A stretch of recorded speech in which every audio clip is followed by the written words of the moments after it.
winners, but only one can claim the Aegis.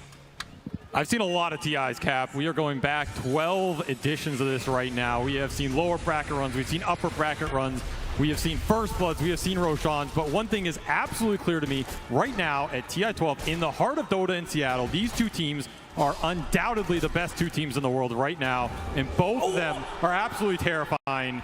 And that's exactly why Gaming Gladiators stacked the bounty runes, but they failed to be able to claim the first blood. They wanted to be able to get that early momentum over a team that is so scary. I mean, Team Spirit have demolished every team that has stood in their way. Gaming Gladiators, though, have had to make the long run through the lower bracket. And there's something special about that lower bracket momentum. You cannot underestimate how much this team has gone through, especially going to their fourth Valve event grand final of the year. No team has made a complete sweep, and usually the team that is favored in that sense can't even make that type of run, so this team cannot be underestimated. At the same time, all of us here watching, when you see Yatoro come out of that player walkway with a shaved head, the amount of fear that instills into you, the amount this man is willing to sacrifice to claim a second Aegis and join that limited pantheon of two-time TI winners, you can't not help but be a little afraid of what he's willing to do here. In a best of 5, both these teams are capable of anything. The greatest question, however, if you've watched this lower bracket run from Gaming, is can Team Spirit put a stop to the speed and the tempo in which they are playing these games? Because right now, nobody across all of those series has been able to do it. A lot of these games have not gone past the 25-minute mark. So you need to slow it down, you need to play your game, or at least take it back to them. And if there is one team in the world that can accomplish that, it is Team Spirit, who have shown that they are no slouches when it comes to the first 10 minutes, particularly the laning phase. Yes, this laning phase is going to be the ultimate test for this best of 5. It's going to be a long journey to get through this finals, and who walks away winning this laning phase could just end up winning the entire thing, as monetize will end up going down. Tofu finally claims first blood for Gaming Gladiator. And this is a familiar story. Acceleration for Ace on the off-lane lone Drew. This is a hero that has demolished the lower bracket along with all the buildings in those series. A scary hero to give a lead off to here, especially when once more Gaming have a lot of tempo that can just go with Ace, go through these objectives, play with that Bear's timings. But I like what Spirit have brought out here in game 1, right? These are a lot of heroes that are not afraid to skirmish early and take it straight back to you. Death against Tofu will end up helping to get the kill onto Tofu, but will end up falling into the end. And Ace is gladly going to be able to dive a bit more onto monetize. They are definitely winning this lane. They're walking away with it a bit. And that's going to be fast over corrosion for the Bear. That's going to give him a lot of chase down potential in this lane. He's still going to find it. monetize, oh! He has that extra little bit of heal. They will end up dying to the Bear. That's going to be 300 gold over to Yatoro, but Ace can keep up that pressure with a fresh resub.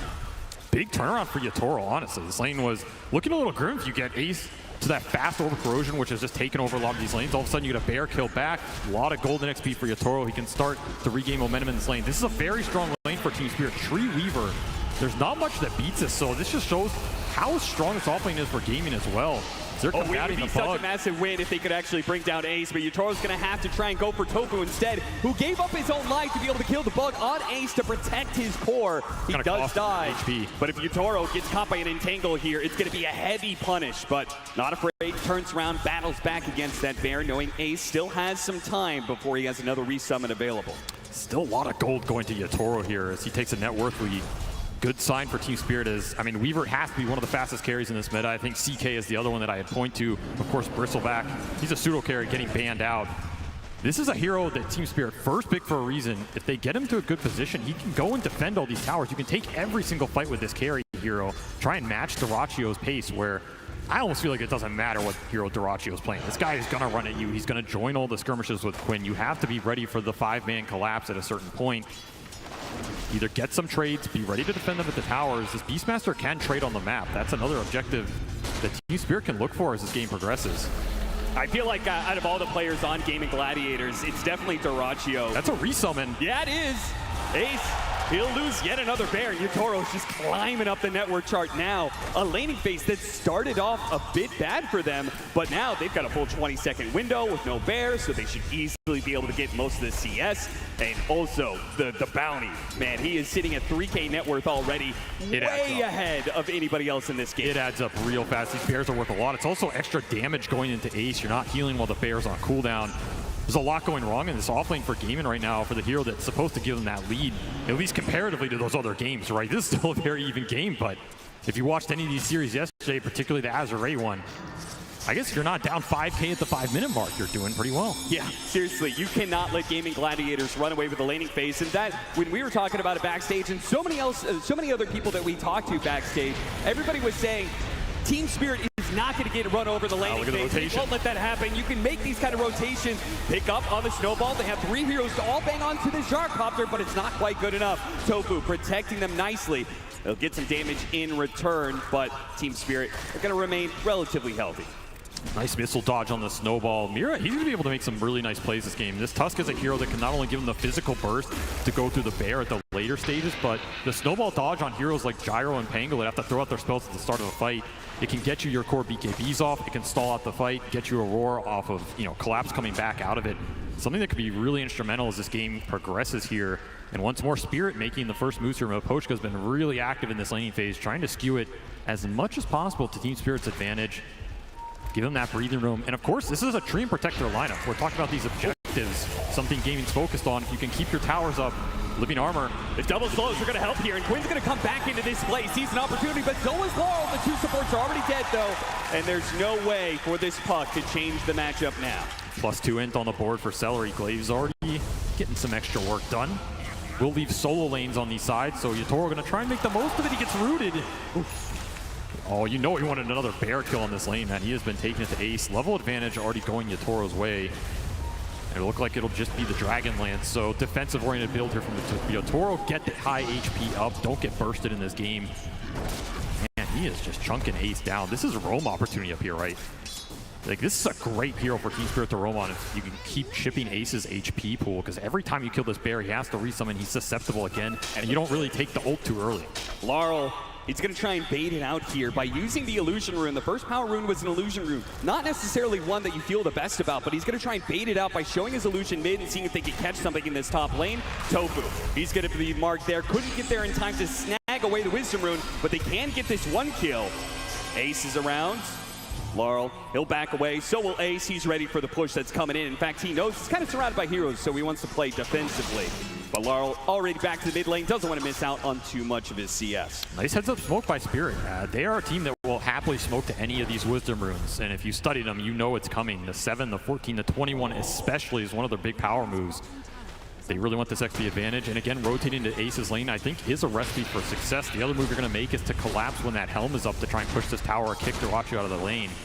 But I feel like every time you make one of these aggressive moves on Gaimin in the early game, you're pretty happy with it, right? Because it means they're not going to ace, they're not pushing your tower, and then things like this can start to happen where another kill for Yatoro. He is absolutely out of control. Oh, and their carry's going to be in trouble as well. Both cores in big trouble here on the side of Gaming Gladiators, and no TP rotations coming in. So they're just going to run down Durachi. Do they dive the tower, though? It's a bit scary, and they've run out of resources. So Durachi lives, but only on the sliver of HP, and it's not doing him much good either, because he's going to have to make a run back to the fountain, very likely. You can see the side lane pressure here. This is another thing that's causing Gaimin some issues right now because they want to rotate towards mid, play around Quinn. So every time you bring supports off the side lanes, it's up to Spirit to recreate the pressure there and not let Quinn get away with these skirmishes with the power runes. However, Gaming rotating supports mid will secure that power rune for Quinn. Now it's a question of what he can do with it here. I mean, can you rotate into Yatoro's lane? Is this Weaver killable in the very early game? Calling plus some roots, it's doable.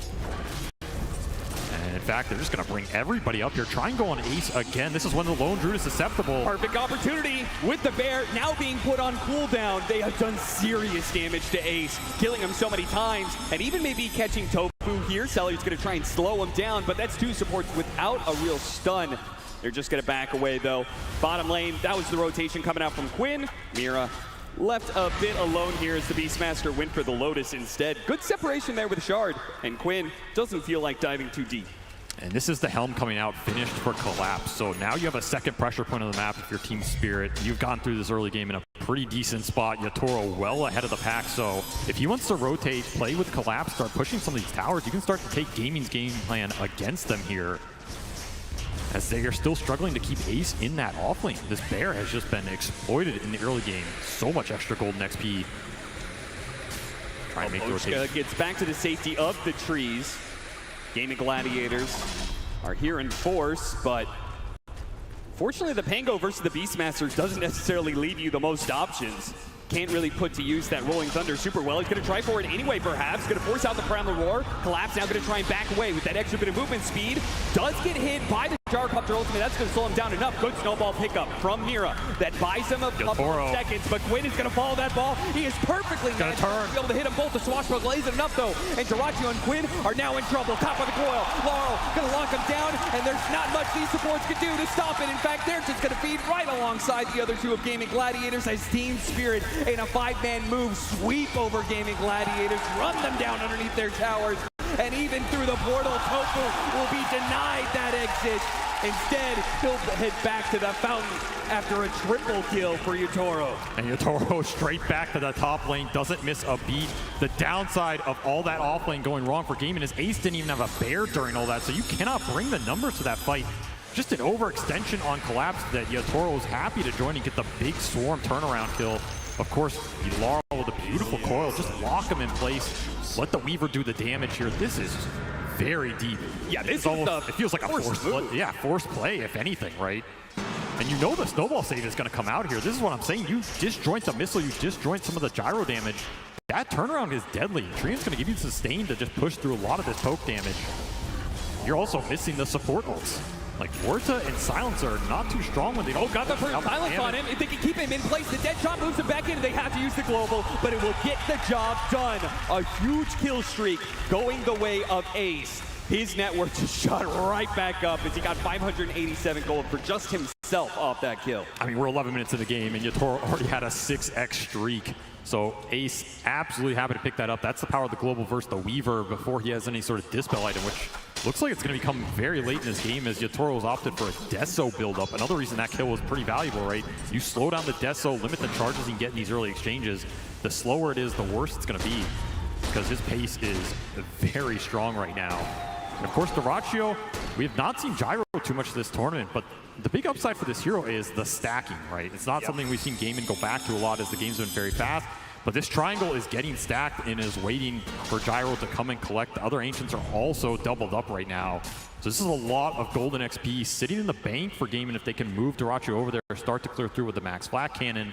Something that Team Spirit might think about contesting depending on how fast they can push these towers down. Yeah, absolutely. I think that in this game, it's funny, but I feel like the game plan is kind of swamped where Team Spirit want to be able to run over Gaming Gladiators, take these outer towers so they can disrupt that ancient farming. They're going to go straight to it. No hesitancy whatsoever. Immediate coil put onto Quinn, but they don't really have the strength to be able to bring him down just yet. Protected by all of Gaming Gladiators who, again, they saw Team Spirit in the bottom lane show up as 5. They will do the same here in the mid lane. Quinn looks to find his mark, looks to see if he can drive right on through and straight to Maposhka. He'll find him here in the corner, clear out most of the trees, but Laurel is actually going to bounce back in here. They're going to retake the fight. But Pochka's going to stand and fight as best he can, but they pick off Ace immediately. Laurel trying to make his way out, and oh, the silence. Maybe he gets clipped again. He's dead. Couldn't jump to his orb in time.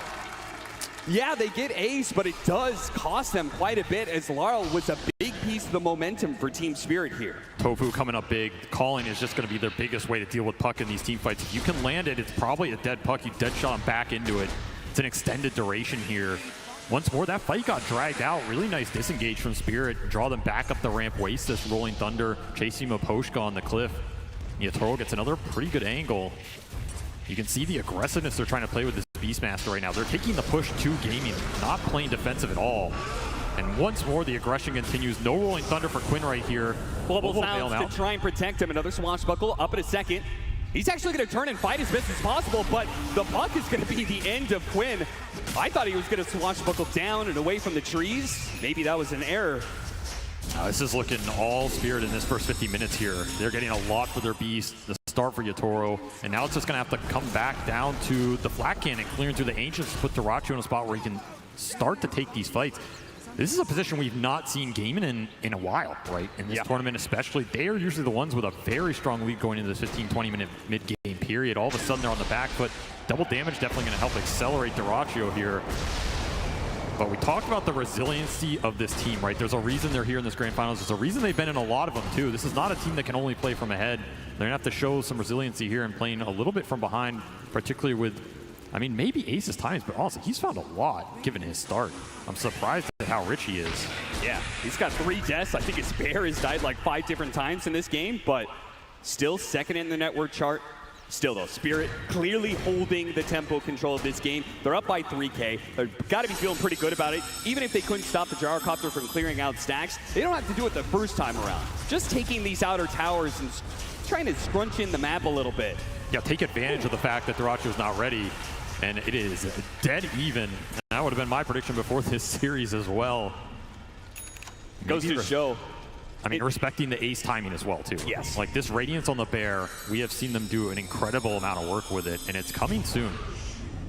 I think Team Spirit really want to finish off this mid tower before those timings reach the Aghanim Scepter on Dorachio, the Radiance on Ace here. And these are acceleration items. That's the thing. If you give Game and time to get to their big farm items in the Radiance and the Aghanim Scepter on Dorachio, those items let you fight, but they also let you just clear the map. So holding these tower-ups, if you can limit the space they can use these farming items on in terms of the sides of the map, that's going to feel really nice with this Stream Protector lineup. Maposhka did not go for living armor points early, hasn't even needed them at this point, and all 3 tier 1s are up. Another aggressive coil play. Tofu with the calling, trying to protect Mira just outside of that silence, uses the snowball, trying to get some distance. Nice dead shot though, actually hit Laurel in the background. Yeah, but the exchange on the other side of the map, Ace going down to Yatoro again with this Desolator. Instant reveal, gets 2 charges on it, plus a bear kill as he was just pushing towards that Radiance. 700 off. And this tower dies. This is an influential tower for what Gaming want to do on the map, because now both Ancients are exposed and Yatoro straight in there. He would have liked to have found that stack, but he will be happy to take the net worth away from Dorachio, a hero that just needs these camps up. Now you're going to have to need a bit of a backup plan if you're Gaming Gladiators. You no longer have that good control over the double Ancient stacks like you're talking about. And look at this fast shard for Yatoro too. Yeah. This is where Weaver's just absolutely terrifying. You're getting the extra Geminate hit off the Sakuchi, going through everybody with an early Desolator. These heroes just don't have the armor to deal with this right now. Now if you don't burst him. He wants to play super aggressive and get on top of people, which against these kind of silences could play against them. That's why it's very important for them to get this Aegis, get this second life. It gives them time to get the BKB up on Yatoro, so he can't get punished just yet. I mean, this man has absolutely no chill. He's not here to win an Aegis. He's here to take it away from you. And right now, he is controlling the tempo of this game. It's going to force Gaming into a smoke that yields nothing right there. Nowhere here in time. And still missing those big core items to take the fight anyway. You're still 300 gold off this Radiance for Ace. That's your big 5v5 timing.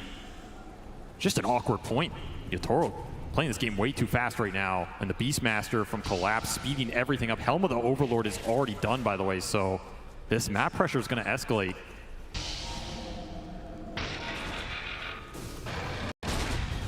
Gaming Gladiators really not able to do much besides just kind of make sure Dorachio doesn't get smoke ganked. Playing around him heavily. Here comes the pressure from Team Spirit, though. Radiance done. This is a good point to get it done if you want to defend this tier 1 mid. A really fast time lapse there. You could really, Yatoro, I think, felt like he was overextended there. If he gets caught once by the silences, there are chances he just dies behind the tower, and then that Aegis may be useless. He may just die twice in a row. And that's why this build is starting to come together for the Aegis, right? Because Yatoro still doesn't have a defensive item. The Global's still very effective here against Spirit. Laurel also considering a BKB this game on Puck early just to deal with the calling and the global silence that's coming out. Gaming have a lot of tools to lock down these mobility heroes if they can find them. Right now, Maposhka just doing some scouting. 2 minutes to spot Maposhka, but there's nowhere for him to really run. He knows it too. He's definitely been caught, but he got some good information that'll lead to the pickoff on Ace. He saw all those heroes and he said, guys, this lone druid is alone in the top lane again. Kill him. The single target physical burst is way too fast for this true form to even be considered in terms of casting it. They just had Ace's number. Radiance reveal down the drain as his timings are going to get prolonged yet again. And Collapse, he's just farming it up. He's not too worried about playing on game inside of the map right now. Just wants to hit his own BKB. It looks like Team Spirit, they're just going to work towards a triple BKB timing eventually. look towards that second Roshan with it, get the spell and debuff immunity up for the silences that are causing them problems in the fight. Then you're not too worried about anything as Quinn is getting shredded by the death Yeah, throw. even if you get out the Rolling Thunder, the physical damage from Yutoro is too much for him to handle. Tofu was kind of desperate, wanted to be able to get that kill on Mira, maybe trying to take away the Aegis, but frankly, he doesn't do nearly enough damage right now to deal with this carry, even on low HP like this. Missed the dead shot on Mira. Managed to sidestep that one, and they'll dive Tofu pretty easily. Yutoro does manage to get off the timeline server so barely. Meanwhile, Celery's picked off in mid. Team Spirit, they are absolutely outplaying Gaming Gladiators right now on the map. They just know all of these heroes are getting picked apart. There just seems to be no response whatsoever from these Gladiators. I mean, there's nowhere to run, right? You need to combine the damage here on Gaimin to get anything done right now, and instead it's just Team Spirit going on you on multiple lanes so you can't group up. Age is still up for 2 minutes here. 8 Deso charges already done for Yutoro as he is just slowly claiming your soul. This is going to escalate fast. This is a scaling lineup too with all the auras they can bring to the table. The Swarm's going to go through. You have Tusk physical damage to pour in on top of it all, and a Chrysalis for Yutoro. I mean, how many aggressive items does he need in this game? I love the fact that he's like, yeah, I don't need that BKB yet. Still have the Aegis for another minute and a half. And considering the pace of game right now, it does kind of feel like he's going to get that BKB once the Aegis expires, because this is going to be another team fight and perhaps another objective taken. 21-minute Wisdom Rune coming up. Tormentor, an object as well. Silence already going out. They're trying to lock down this Weaver, trying to stop him from killing anybody. It gets off the time lapse though. Forces a little bit of a resources out of Gaming Gladiators. They're just throwing some damage around. Laurel looking at that back line. You got to be careful of giving Duracho these good flak targets up front, as they're going to trade a bunch of the Bears HP. They're still looking for Poshka over here. They don't have the detection to catch him out. Something is going wrong with the detection on this tree, and for sure, he's just getting way too much information, way too deep right now. Team Spirit will play it safe, play it slow. Aegis out in 50 seconds, so you have to think about the timer here. Look at that burst damage. Quinn caught by the coil and instantly killed by Yutoro. And you can feel it. Yutoro is seeing an opportunity. They're going to be able to cut down Celery, and now he goes in for the kill. The Aegis does expire, but the rest of his team provides the disable. So as the second life comes back up, he's going to shred through Ace. Looks over to Tofu next. Now, last left, perhaps Duracio trying to run him down. Duracio doing his best he can, but up against 3 different cores, he can't actually fight back. He has to run away. Oh, missing out on the dead shot. Yutoro is unstoppable. He's just diving to the base like it's nothing. You just think about it again. 30 HP is the only thing that'll save you from this man right now. He's just running rampages through the fight. 12-2 at 22 minutes. He is just taking everything and more. He has the auras to back him up. This aggressive item build has paid off in spades. The aggressiveness of Yutoro I've seen in very few players at TI before. I mean, that play when he was morphling, he gets skewered into the base, and then he waveforms deeper into the base. That's the kind of aggression this guy's playing with right now. You gotta play to win. You play not to lose, it eventually will happen. Right now, Team Spirit just taking over the map. Really good deep wards on those fights. Will get dewarded from gaming, but that's the power of what Poshka is providing them with this tree. All of these fights and pickoffs, they've been scouted. He's been on game inside of the map for a lot of it. It's paid off to a large degree, this early tree and shard. Doing some work. And of course, the vision's really nice versus these silencer lineups, because if you're the one initiating on gaming, forcing out awkward globals, taking some damage on your backline, the fight gets very weird very fast, and suddenly Yutoro goes in, he kills somebody, time lapses out, there's a black dragon, pours some fire on somebody else. Too many fires to put out quite literally here. And once more, Poshka just scouting out the moves from Gaimin, gives them all the setup in the world. This is deadly, man. The cores from Spirit are converging on top lane. Look at Poshka, man. He doesn't care if he gets caught. As long as he gets information for his team, he knows all 5 heroes of Gaming Gladiators are up here. So Team Spirit are going to slowly approach. They're going to group up together and take this fight. Yutoro just time-lapse to the fountain and back to get his BKB. He will not have time-lapse for this fight. He says, I don't need it. Overgrowth with the 3-man coil. It's looking beautiful, and Yutoro's right in there with his fresh BKB to lay the damage into these cores. Once again, Ace has no chance with the bear, and of course the Beastmaster's going to lock down that ball. You're not going anywhere, Quinn. They're going to catch more. Tofu's going to be the last one down. Durachu only survives because of his TP. Everything coming together. Triple BKB instantly revealed all together on the exact fight Poshka sets up. It's just beautiful gameplay here from Team Spirit, and Gaming still searching for answers, because the second these fights start, they're already over. They don't even know they're coming. Yep.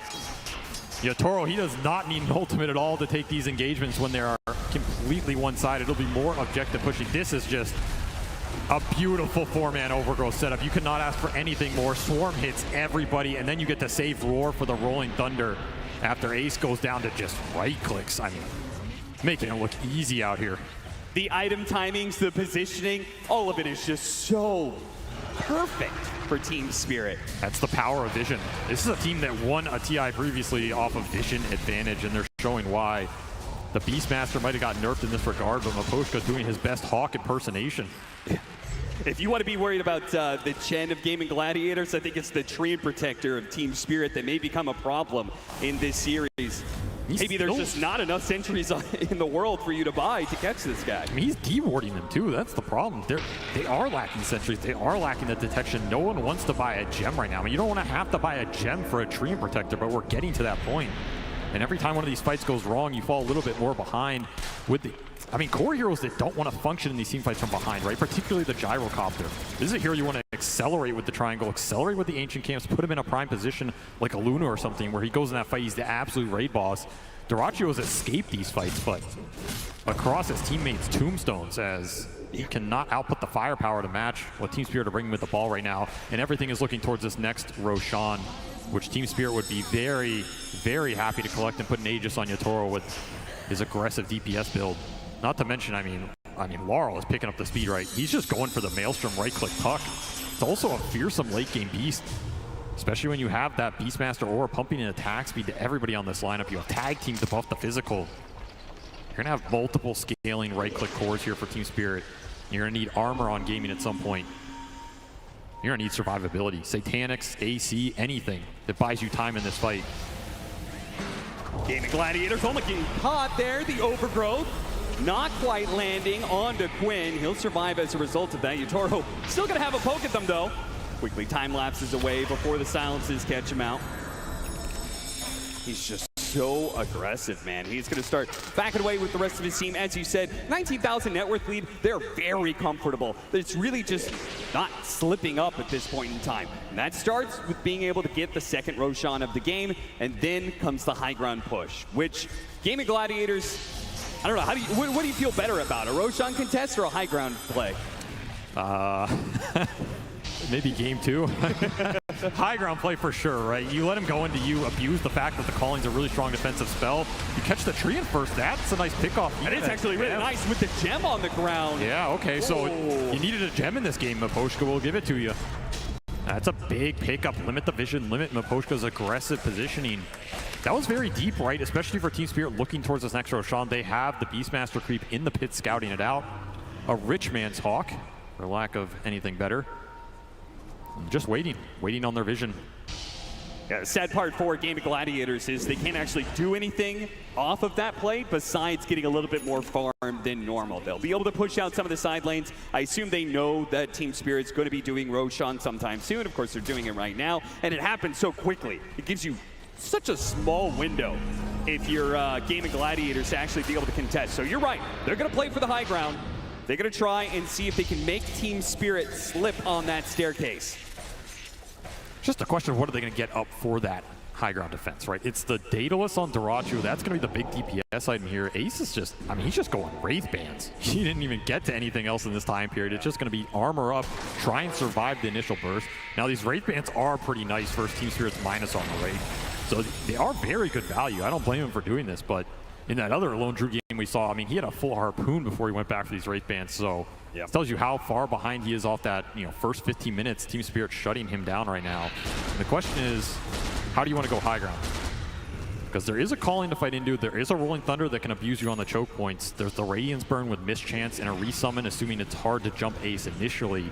And of course, Global can bail out any sort of initiation from the Tusk or the Beast.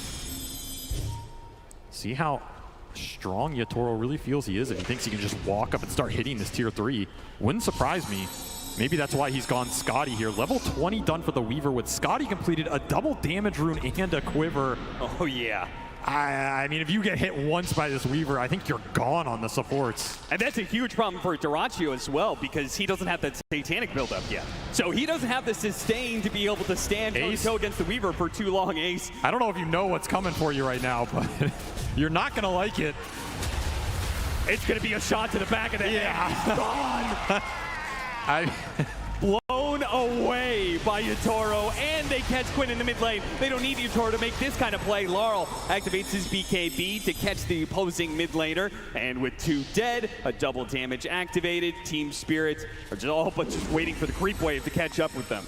Well, that's one way to break the high ground. Just one-shot an enemy off-lane carry here. Oh, and force it with a double damage here. Yatoro has AC aura behind him now as well, so that Deso plus the Swarm plus the AC is just going to amp this physical through the roof right now, which makes this high ground siege a lot more tempting. Here goes for the jump. BKB immediately activated by Dyrachyo, but there's that physical damage. Dyrachyo, he can't actually stand up against Yatoro and has to back away. Of course he's diving. Yatoro, yeah, he's just going to go for it. See if he can get it. Got it!